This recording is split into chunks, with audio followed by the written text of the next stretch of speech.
Well, thank you very much indeed for that kind introduction. And as you've just heard, my day job is I run the FT in America. And from that vantage point, I spend a lot of time thinking about the trajectory of the American economy. And on that point, I have two bits of good news and two bits of bad news. The good news is that the American economy is recovering. If you look at the program this year at the Aspen Ideas Festival, it's very striking just how few disaster seminars there are on the economy. We're not talking about banking crisis, which is good news. Second bit of good news is, or at least if you're an American, it's good news, is that America is very much a key engine of global growth right now, if not the key engine. Christine Lagarde from the IMF recently pointed to America as very much the most vibrant, dominant economy in the world today. Japan, well, we had Abenomics, lots of excitement there. Some of you may have Japanese stocks in your portfolio, but it's hardly posting vibrant growth. The Eurozone, we're having a will they, won't they dance this week about Greece, potential disaster. I'm going to be moderating a panel tomorrow morning with Larry Summers and the former US ambassador to Greece to talk about what's happening there. So I won't dwell on that, but the Eurozone is hardly a reason to be cheerful. China, to my mind, in some ways is an even bigger threat right now than Greece. And the rest of the emerging markets are pretty worrying too. Brazil is no longer dancing. So the global picture is not good, and that could potentially drag American growth down. Because the other reason to not be cheerful this morning, even on a glorious day like this, is that the second quarter growth in America is estimated to have been around about 2.5%. That's what Bill Dudley from the Fed told us the other day, which sounds better than the Eurozone, brilliant compared to Greece, but frankly pretty feeble compared to where America has been in the past. So the question we're going to discuss this morning is, what can be done to actually put America back on a more sustainable growth track, and a growth track that can actually withstand Greece, China, anything that Janet Yellen might be about to unleash later this year? That is a big question. And I want to get granular. I don't want rhetoric. I don't want streams of statistics. I want to do the economist equivalent of pop idol and ask you, what exactly, in terms of tangible policies, would you like to see unfold over the next year or two? If you had a magic wand today and you were sitting in the Fed, you were sitting in the White House, what exactly are the top 2 or 3 policies that you'd like to see to actually get some sustainable growth over the next year? As you've heard, we've got a fantastic panel. I won't reintroduce them because they've been reintroduced, but we have a great combination of Washington perspective, political perspective, private sector perspectives, and Zoe Baird, who chairs the Markle Foundation, is a combination of, if you like, NGO perspective, but has straddled both worlds. So we have a lot of great viewpoints. But before we kick off, oh, thank you. Don't disattach yourself from the microphone. Exactly. Just shows this is part of the new vibrant economy, I hope. Before we kick off, though, I want to do a quick question to the audience and you too. It's going to be a straightforward vote, a show of hands, because I think it will help to frame the debate. And I want each of you to think, when you look around the American economy today and see the current growth trajectory, are you very satisfied with the growth trajectory? Are you a little bit satisfied? Or are you pretty dissatisfied? 3 options.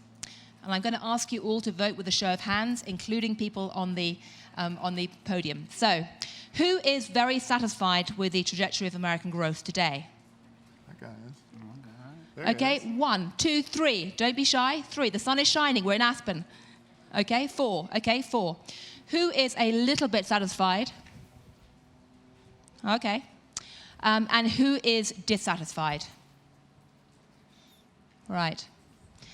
Okay, well, let me start then with Senator Warner, who is actually a bit more optimistic than everyone else on your panel. You're feeling quite good about growth, are you, right now? No, I was more in the middle category, and I guess 2 quick comments. While I'm introduced as someone from the public sector, I still have can lay claim that I've been in the private sector longer than I was in the public sector. So as a marker, I do also think it was interesting, Gillian, that you commented that if you had a magic wand and you could be at the Fed or the White House, and you didn't mention being on the floor of the Senate as a place there where you can get a lot done. Okay, tell us what you do with your magic wand from the Senate. On the well, first do no harm, which has not necessarily been the evidence of the last couple of years. In the notion of trying to give quick, concise answers, the three things that I think from a policy standpoint we could do for immediate short-term, a bit of boost to the economy. One, avoid another fiscal crisis around the stupidity of sequestration. Sequestration comes rolling back in October 1. It will, both on the defense side and non-defense side, we have kind of cleaned out the underbrush. It will make a significant, I think, decline in growth. Alleviating that, number one, would be top on a list. Second, Highway Trust Fund is bankrupt at the end of this month. It's July now. Actually putting a permanent funding source to regenerate investment in infrastructure.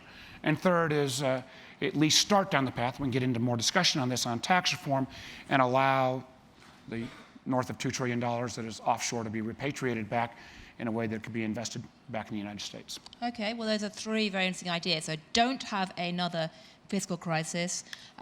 Deal with the Highway Trust, which of course is coming up very, very soon. Right now.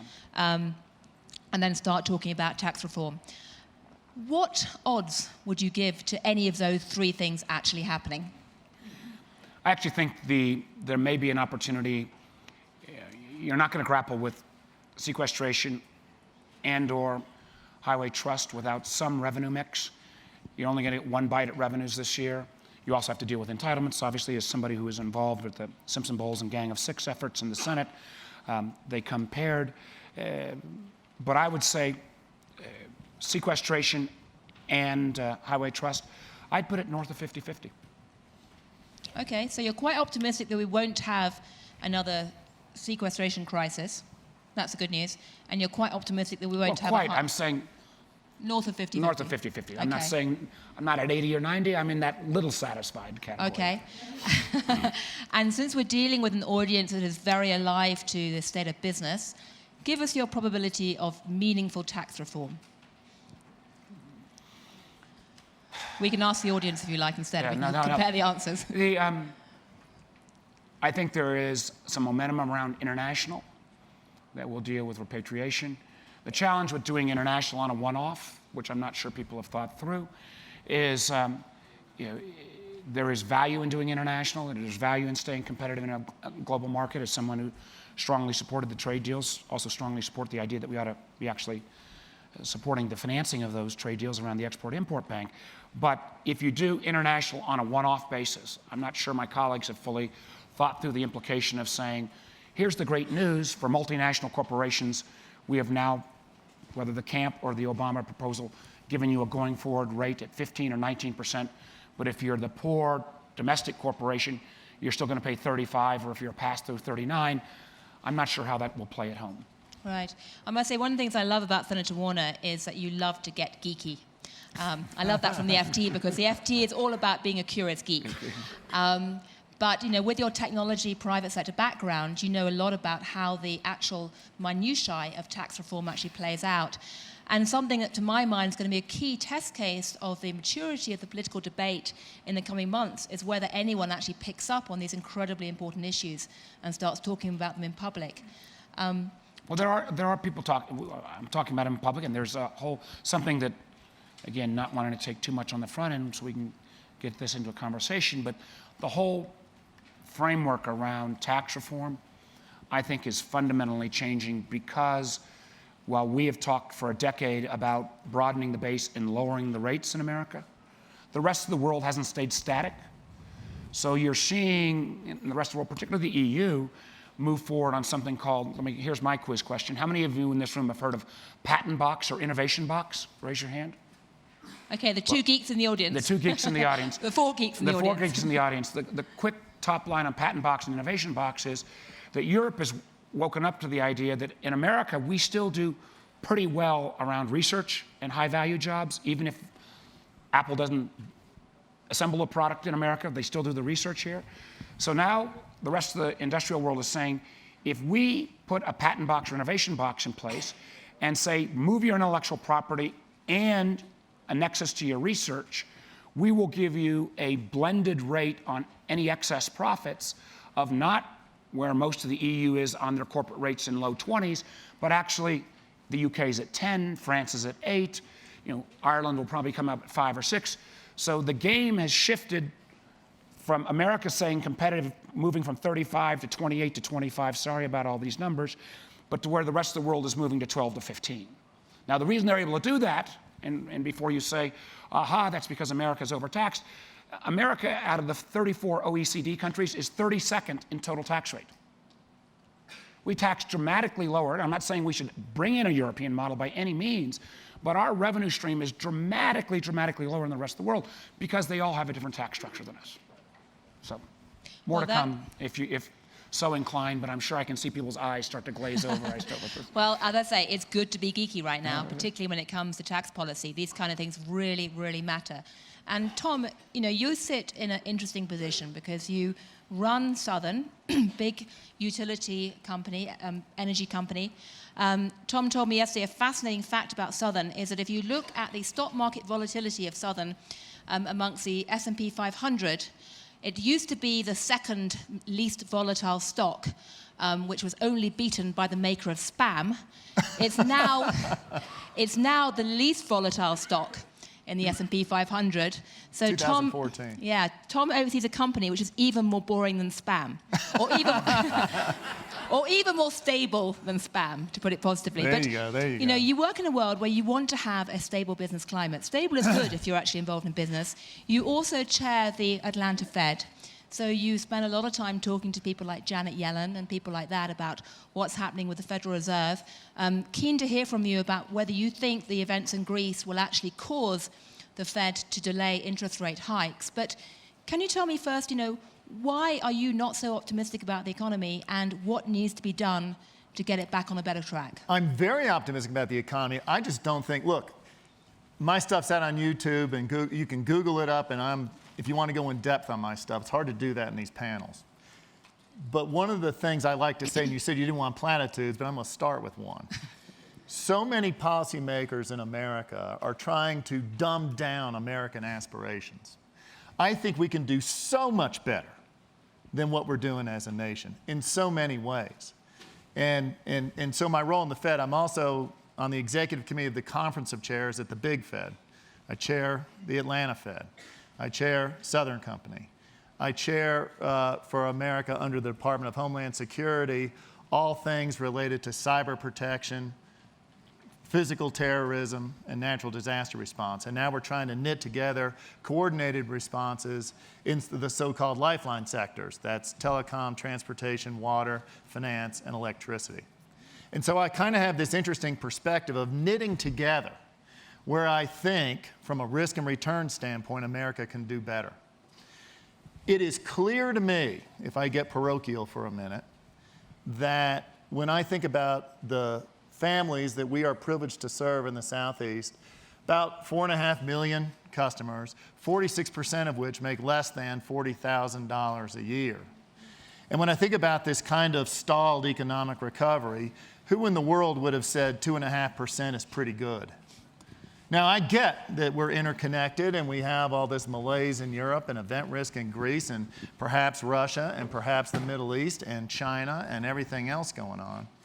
I think we've got darn good cards to play. One of the ways we can play those cards is to provide solutions for Americans that are thirsting for this kind of thing. I think we talk about frozen government and everything else. And Senator, I think you guys have moved a lot in the past year or so, and you're starting to do some things that are going to benefit us all. But there's so much more we can do to get better. Energy policy. For the first time in our lifetimes, your parents' lifetimes, we have the ability to be energy secure, not independent. We can be a net energy exporter. To be provocative, what I want to do is to harness all of the blessings of resource that this nation has and permit us to grow our economy in a way that currently we are fettered. That is, we're the third largest consumer, about the third, depending on what day it is, of natural gas in America. I believe we ought to export natural gas 100%. We ought to be able, come on. I think We you've ought done to this be able before. to export all the oil we can produce, okay? We need to build out the infrastructure of the United States, build the pipes, get jobs going, create an engine for growth where we can create an unassailable advantage relative to any other economy on the planet to grow jobs, restart manufacturing, grow personal incomes, make American lives better. We can do that, okay? Let us do it. Turn the thing loose. When I get more granular here, I talked Okay, about... that's your first wish. Yep. Yeah, well, actually, I got a whole bunch here. Okay, well, But no, I'll be ration it limited. to I'll three, be okay? limited. I Yeah. know it. I know it. I'll be limited. That's what I'm saying. Read the stuff on the internet if you want. Okay, give us a top line. 3. Hang on. Electricity policy, okay? I think that when people say all the above, I used to run around and say all the arrows in the quiver, and Obama, usurped me there. So now it's all the above. There's one company doing all the above in America right now. It's Southern Company. We are leading the renaissance of new nuclear in America. We are building a coal plant. This nation has terrific coal reserves, but we're doing it in a way where the carbon footprint is better than natural gas. We're capturing 65% of the carbon we emit, and we're using it in a technique called enhanced oil recovery, where it's not a waste stream. We actually produce more domestic oil. And so there is synergy between what is otherwise a problem and a waste stream, and now we're creating something of value with it. And while in the United States I wonder about the application of it, we think it's a wonderful technology. We developed it. In Eastern Europe, in China, we got to realize that we are in this worldwide economy. And these kinds of solutions have worldwide applications. And we need to get behind those things. Third is natural gas. We need to understand the environmental implications of fracking. We need to understand understanding what's going to happen with water. I think that's as big, perhaps bigger in the future, an environmental issue than air. Renewables. I'm an enormous fan of renewables. Southern Company is one of the leading owners of photovoltaic solar. But I'm telling you, the tax policy we have, and I'll get to tax policy here in a minute, is a little crazy on renewables. I take advantage of them. One of the largest owners of solar. I take advantage of them. I think it's bad policy. Let's see. Last is energy efficiency. I'm all for that. Innovation needs to be kind of a moonshot type national fervor, especially in energy innovation. Right. And we can do that. Tax policy, fiscal policy, we got to have the vision and courage to deal with this stuff. American citizens want us to. When you think back again about the families we're privileged to serve, let me tell you something, sports fans, probably not represented in this room very broadly. Those families are making very tough kitchen table economic decisions every day. Why can't we? We need comprehensive tax reform. I supported, the Simpson Bowles stuff, the Baucus Camp proposal, wipe it all clean. If we try and fight a land war trying to fix the Byzantine tax code we have, we will never get there. Right. You've got to start in a bigger way. So there's another one. Okay, well, that's... Hang on, and then I'll stop. I think and it's 3.5 wishes so far. Okay, one more, yeah. The other one I would just say one last. is we're going to have to deal with preserving the nation's financial integrity. Fix the balance sheet, reduce the size and cost of government. I said yesterday, I'll say it again today, I love our government, okay? I think it's wonderful. I work with it every day. But in a corporate sense, government is like the home office. And what you got to do is reduce the size of overhead in any business. We want it to be as effective as we can. And so we've got to do those things, okay? Those are hard things to do. We've got to have the vision and courage to deal with entitlements. We've got to make sure that we can follow through on the promises of the future to all of our children. Right. Well, that is a rousing agenda. Senator Warner. No, Zoe gets some kind, but Yeah. I get, and most of what Tom said I agree, but at some point you got to also layer on facts Oh, listen. No, but let's go. Let's go. No, yeah. On some of, not just, particularly on the fiscal issues. On the energy stuff, I actually concur, but you also have to have an ability to fund the infrastructure that's going to create the kind of growth that we're talking about. It doesn't come for free. That's a piece of cake. Let's go. Let Zoe have a chance, and let me get Okay, a you can 90-second a ding dong in a minute. Well, listen, I'm going to bring Zoe in because you've spent a lot of time in the last few years looking at the issue of the kind of innovation that makes Tom so excited, the technology that Senator Warner is looking at a lot. You're also looking a lot at jobs. And technology and jobs is a pretty uneasy relationship right now. I mean, I think it was McKinsey recently came out with a report saying that almost half of the American jobs will be replaced by technology, by robots and digital networks in the next 20 years. Does that make you scared? And what can be done to actually counter that? What are your 3 magic wand wishes? So listening to this conversation, my own background, Gillian was unable to peg me. My own background is working in government, working in the private sector, GE, Aetna, working in the nonprofit sector. My view is that all of what they've been talking about, with the exception of maybe some of the energy conversation, is great, but it's not the future.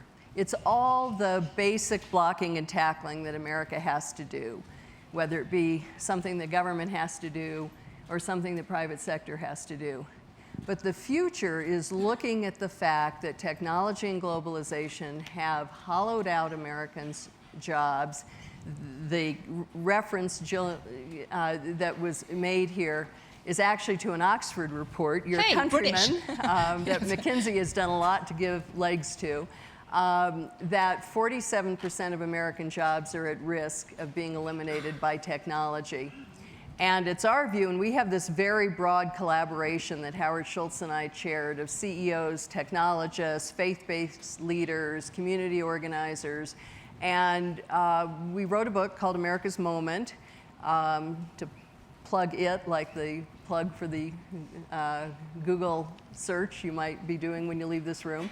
America's Moment, which has a very optimistic view that not only do we have to take technology and globalization and make it work for people, but that we can. So 2 basic topics I'll hit now, and then we can go into much more depth. First of all, we can grow many more good jobs here in America. We have to face the fact that the world is growing a middle class, and what does that mean for us?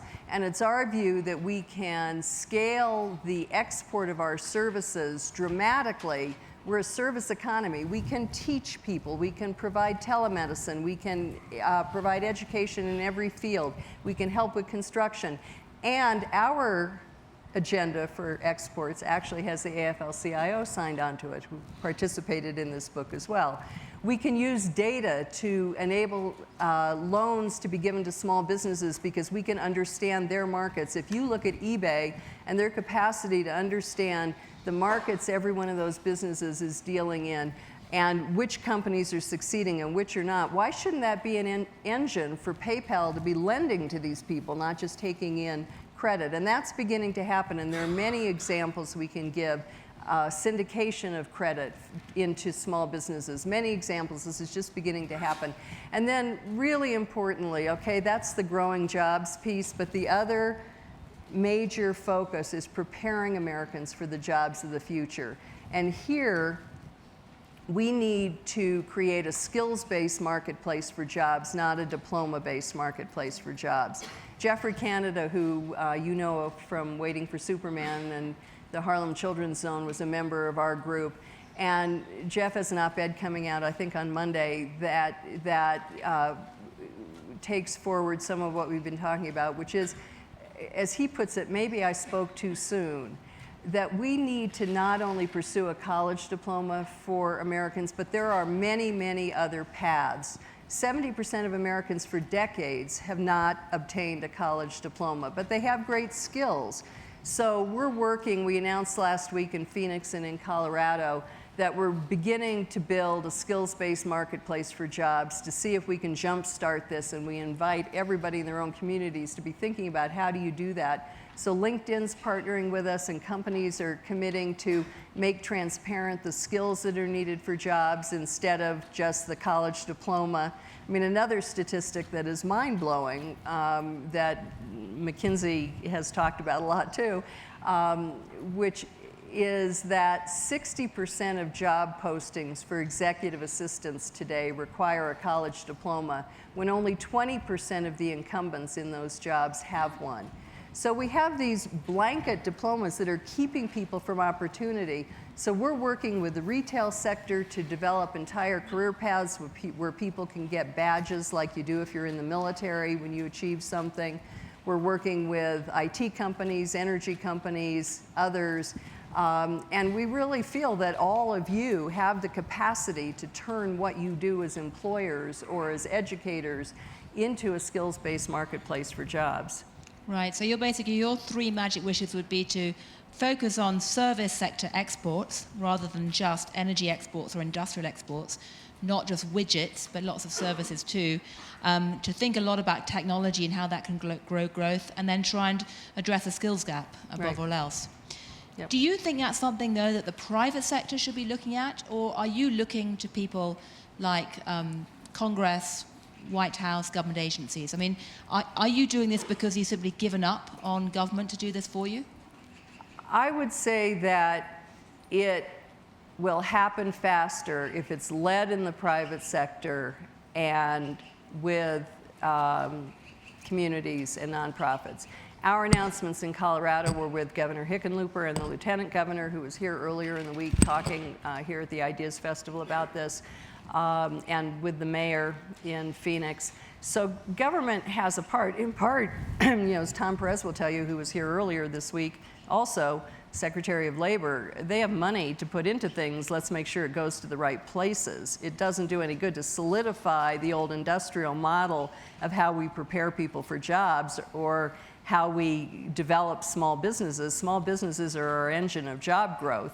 As much as we love big companies, they're not creating the jobs in America. So the government has to make sure, as Mark says, it does no harm, but it also has to direct resources to support what can happen in the private sector. But the government's not creating the jobs, the private sector is. The government's not educating people. Our great institutions are, and we're trying to get internal company training made externally facing, so all the possibilities for how people can learn and train can be deployed most broadly using the power of technology and the internet and networks and all the things we do to buy shoes. The word I like to use on that is enable.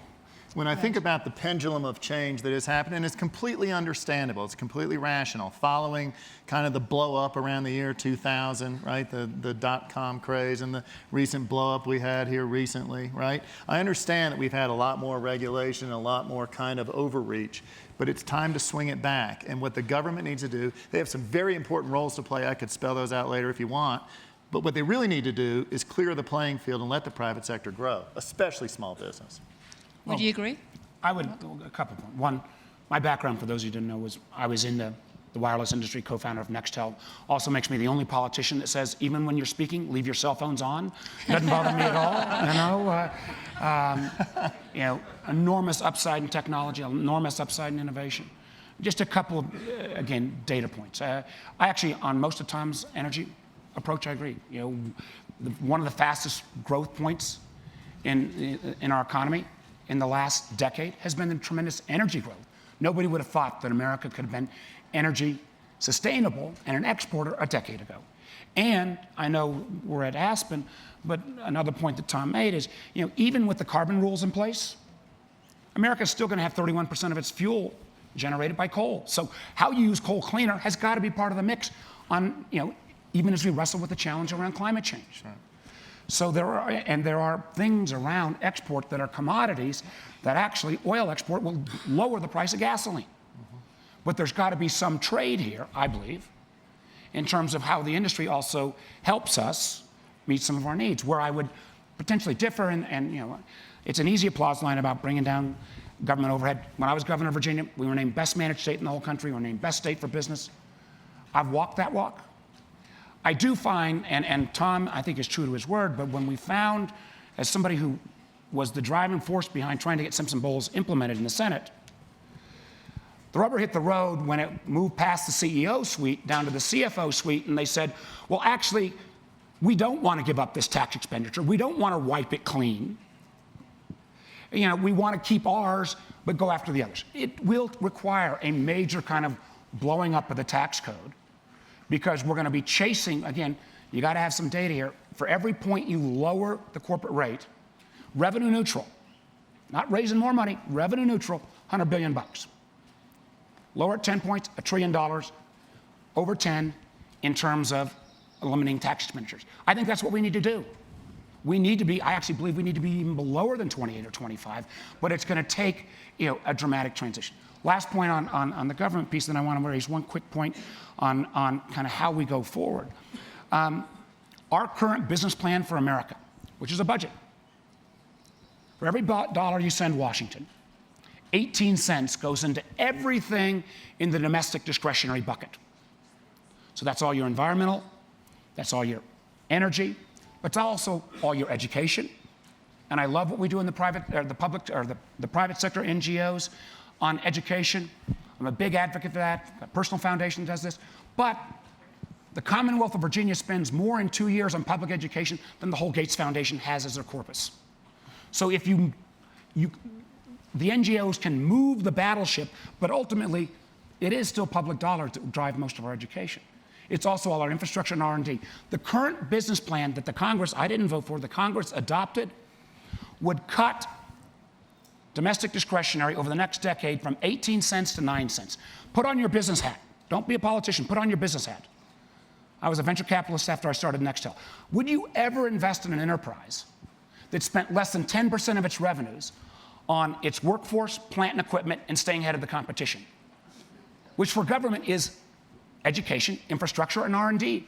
That is a faulty business plan in a global economy.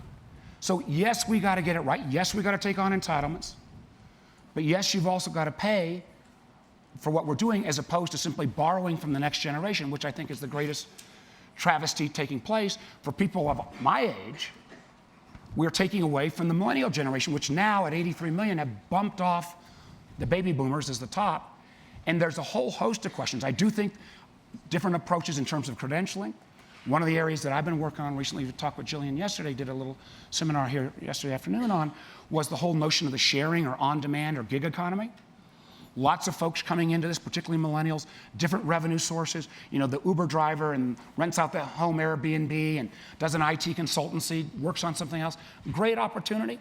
But we do have to ask the question, is this fastest growing part of the economy? And it's not small businesses that are the fastest growing part of the economy. It's startups, which is a very different sector than small businesses. Small business actually has remained, the hardware store numbers are still pretty constant. It is the startups where this is all happening. But we do have to ask a policy question. I don't want to stop the innovation. I don't want to have a top-down government solution. But I also know with no safety net created for all these folks, no unemployment, no workman's comp, no disability, people can go from here to here. And when they're here, they're going to be back on the government rolls. That doesn't make sense. So how do we not slow innovation, not slow different credentialing, but also think at least what the potential downside on some of these things would be? Let me jump in there. Yeah.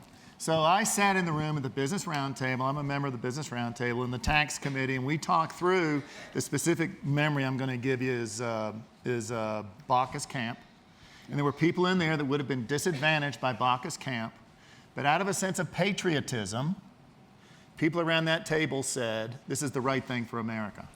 And I guarantee you, there is enough critical mass, there are enough chemicals in the ocean for something to crawl up on the beach here. I think energy policy, I think tax policy, all pointed at rational economic growth. I think people will make trade-offs for the greater good. And God willing, that's what I hope, and that's why I'm still in the business I'm in. What I simply saw, having made the presentations to the BRT a number of times, where they said, all right, Mark, we're with you.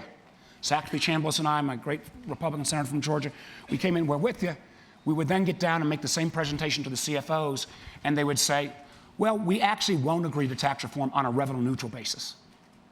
So at some point, again, I'm not arguing the particulars here. I am arguing that to make this leap, it is going to require kind of a linking arms and all of us jumping. And everybody's going to have some skin in the game. That's right. Every business is going to have some skin in the game. We're going to have to acknowledge the fact that because we're all blessed to live a lot longer, Medicare and Social Security are not sustainable on their current rates. Just the plain ratio of going from, when I was a kid, 16 people working for every one person on retirement to today with 3 people working for every one person on retirement. Senator, it's math. Senator, you worked I would argue that the reason you guys are fighting... We're not fighting. We're actually agreeing. We're passionate about what we do. Okay. We're not fighting They're at all. passionately debating. But you're throwing darts at each other, telling each other the CEOs won't agree, or... No, I'm saying the CEOs will. I'm saying get it down to the tax policy people. Make sure the CEOs tell the CFOs and the tax policy people that we got to blow up the tax. But what the country needs is a vision of where all that's going. And thank you. And if you have one, stand up. The challenge now, and the reason we've all given up on Washington's capacity to move and are looking to state and local governments, like when you were governor, or looking to companies, like Southern, is that there's a tremendous fighting over scraps going on in Washington. It's very backward looking. It's what's left that we can grab for our people. It is not a debate, a discussion, an engagement around a vision for America's future. Right. And the future is going to be so radically different than anything we've known to date. 100 years ago, we moved from an agricultural economy to an industrial economy. And we did things like invented high schools, invented public education, we invented libraries, we paved the roads, we did all the things that these guys are talking about. We changed our tax policy and who was doing taxation. It moved from state and local governments to the federal level as a center of gravity in the course of our history. We don't today have a debate about the vision of what America is going to be like in 10 and 20 years. And that's what our presidential candidates need to do. I don't know if that's fully true. There are a group of rational people in both political parties. Good. But they don't show up on the news. I mean, you want to get a vision, hire I don't care whether you're Democrat or Republican, hire rational people that can do math. Well. If we hire the outliers who are the screamers, who dominate the political debate right now, who drive on a single issue, or who've never run anything. There you go. That's fair. And That's fair. they have a magic elixir solution. This stuff is hard. I came in as a business guy. The idea, I'm going to go run government like a business. They have different time horizons. There are many business principles you can bring to them. But investing in a child's preschool education is not going to show a quarterly based return. Net for society, it's the right thing to do. So, I think there are a lot of folks, and I did not ever think I'd be here defending Washington, but we do need to allow those who want to actually get stuff done, rather than simply criticize, a little more space. I agree with that, and I think this is the moment. Quickly, because I want to bring the audience in a second. Okay. But that's this chemicals in the sea comment. I believe there are people in Washington. Look, I walk the halls of Congress relentlessly. I work on the governors on both sides of the aisle. People want to get this done. And I think it's going to take a little bit of a leap of faith. And I think people will join arms for the greater good. I really believe that. Now, to your point, don't hire anybody who signs one of these pledges. I don't care if the pledge is never raise your tax, or pledge never touch Medicare. Hang on. You hire those people, you're going to get more of what you got. But the point I want to get across to you all is, you will never solve these big problems through incrementalism. We're going to have to take some big steps. And it's going to take some courage. Amen. But I think America's ready for that. Amen. Well, I'm going to bring in the part of America that's sitting in front of me right now to ask some questions, because we have a very engaged and very knowledgeable audience. I'm already being besieged by a hand. So, question here first, and then back there. We have a microphone there. It would be courteous but not compulsory to identify yourself. And if you make a long statement instead of asking questions, I will be ruthless and cut you off. So exactly. Pretty ruthless. Be brief. I'm going to be brief, but I'm going to touch 2 points. One, technology does not replace jobs. They said that about Cyrus Saul McCormick, took out 7 jobs. I want to reinforce with an idea that Tom has heard before. The senator asked for big things. Tom asked for big things. The biggest innovation problem in power is finding a new way to store electricity so that the power that's coming into this room right now doesn't have to come live from a turbine or Niagara Falls or what have you. So the government, because no company can do it, needs to develop a new way to store electricity. My parameters, and again, forgive me, Tom has heard it privately and publicly, you got to be able to charge your car in 5 minutes to run 200 miles. No company is strong enough to do it alone. The government needs to do it. Hey, Okay. we've had this conversation before, and he's right. Look, the big issue in electricity is you can't store it. Now, we're working right now with Tesla. We're one of the early companies, and we're trying to figure out ways to use the batteries. But one of the things we're doing with research and development, electricity is an at-scale business. So let's redefine what we mean by a battery. Perhaps the Earth is a battery. Right. And perhaps what we can do is compressed air energy storage, pump storage, hydro. Great big storage ideas to really help the problem. And Billy, decentralized generation is absolutely the future. And thank God there's somebody in the utility industry who's not afraid of that. Amen. But in a zero-sum game where we're deciding whether we cut energy research or NIH, that is not a good long-term prescription right now. That's the reality of what we're dealing with in the day job I've got. So you're going to need to change the debate frame. But you need to structure a project like Apollo or Manhattan Project. Well, I'll give you the project. He's saying we got to structure a project. I'll give you the project we're doing. We run, Southern Company runs the nation's Carbon Capture Research Center. There's one in America. We run it in Wilsonville, Alabama. That's where innovation is going on right now in taking streams of effluents off of coal plant in this case, and we're trying to figure out ways to grab the carbon efficiently and then use it somehow. Right. Well, I guess that's a way of saying that an energy company might be more stable than spam, but it's certainly not as boring. So. No, it's not boring. Yeah. It's just stable. Question over there. Woman from New York, my observation is that the 3 of you really embody very interesting aspects of the future, both the technological and the robotic. Tom, you, the general faith in the American business and opportunities and willingness to create things. And Mark, you with respect to the how-to part. As I sat here, what occurred to me is that we need a direction, as all of you have expressed, and we all know that there's a lot missing in our infrastructure today, whether it's roads or whether it's other technological systems or methods for transportation energy. It seems to me that what we would need is a major infrastructure incentive and something like the Moon Project that the country could get behind altogether. And which has enormous ramifications for all kinds of small businesses in servicing that development. My question is, and my question is, how does all of this is a role for government. How does that get accomplished? So, how does government initiate this? How do you revitalize American infrastructure? Well, wait a minute, I'm going to pick up on an idea. You said create incentives to do great things, right? The knee-jerk reaction of policymakers is typically tax things you don't like. All that does is make the tax system worse and creates weird behavior because you never understand the unintended consequence.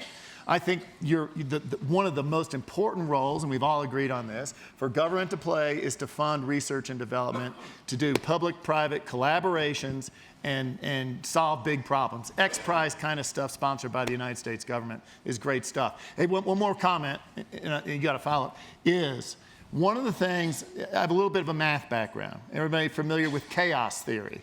One of the ideas about chaos theory is that the variance in nature is way bigger than we typically measure. One of the things we always do in thinking about policy, and that's why I have great faith in businesses' ability to solve the problems of the future, is that we always underestimate the value of technology advances. And I think we can find our way. And, Let's. right. Well, let me hit exactly that. Here's the craziness of our current circumstance. We've cut infrastructure investment as a percentage of GDP in half since the 70s. We actually have an office in the Department of Treasury that advises American pension funds on how to invest in European and Asian infrastructure because we've got no vehicle in America. Now, China last week set up the Asian Infrastructure Bank, $100 billion, their lead, and UK, Australia, everybody else is all in. So what we could do, and I had 11 senators, 5 Republicans, 6 Democrats. I think we can actually get this done. We could create an infrastructure financing authority in the United States, whether we call it an infrastructure bank, financing authority, investment grade quality, independent review. Good idea, leverage up hundreds of billions of dollars worth of projects. But financing alone doesn't get a deal done. You also have to have funding. And we have, because of the advances, the good technology advances that have come through higher fuel-efficient vehicles, we have an enormously declining source of revenue around our funding source. So you got to have, we're running $20 billion a year deficit, borrowing from NIH, or borrowing from defense, or borrowing from education to fill in the hole in the gas tax fund. You got to either raise the gas tax or you got to find another funding source to fill in that hole. You can't do it just with financing. Right, well, can I see who else wants to? I'm going to take a question right back there at the very back. I think we have a microphone going. And again, we haven't got that much time, so be brief and be to the point. And that would be an admonition to us as well. Need a vision, need to think about big things, need more macro change. Heard it. In an environment where our government couldn't even bring the Simpson-Bowles, recommendations, which took over a year to craft, had bipartisan support, and no one agreed with all of it, so it must have been a pretty good compromise. Right. When you can't even get a vote on that in Congress, is it realistic that our government, in the identity politics environment that we have today, where we don't spend money on that 18 cents because no one in that 18 cents votes, right? Is it realistic that we expect our government to actually solve these problems in the next 3 years? If we're sitting here, we've all done pretty well. We're doing great. I would argue, ask a different question. I would argue, the alternative is a pretty dismal. I do not give up on the notion of America that we can't get this fixed. But it will work. Well, then fire a bunch of people and hire new ones. Did that. But don't. Fair enough. Okay. But when you turn the keys over to the outliers on either side, what scares me the most is the polarization crowd on both political parties, who are more about throwing rocks at the other side than actually about getting stuff done. Well, as I say, right now it's good to be a geek. Yeah, I was just going to say that I think maybe you're asking the wrong question, because at the current moment, and I realize there are a lot of people frustrated because, we have turned over politicians or whatever, but there's a lot of politicians we're not turning over. And I would really encourage you to be asking a different question. Not are they going to be able to do it, but are you going to be able to do it? I think the real question that people have to ask, you see how quickly we were able to change gay marriage in America. In 6 years, we moved and changed that policy and the expectations. We need the similar kind of big vision for what this country has to look like. Ask every presidential candidate every time they open their mouths, what are they doing against that vision? Not what are they doing on all the things that they've talked about for 30 years. And to begin to use all the people in this room who spend a lot of money in politics, and to begin to use the social networks that all of you are part of, and let's, from the outside in, change what happens and make it unacceptable. It's not good enough to say we've given up on Washington or they can't do it. Yeah, you can't let yourself be cynical. We all have some level of that right now, but we've got to have the greater good in mind here and drop it and move on.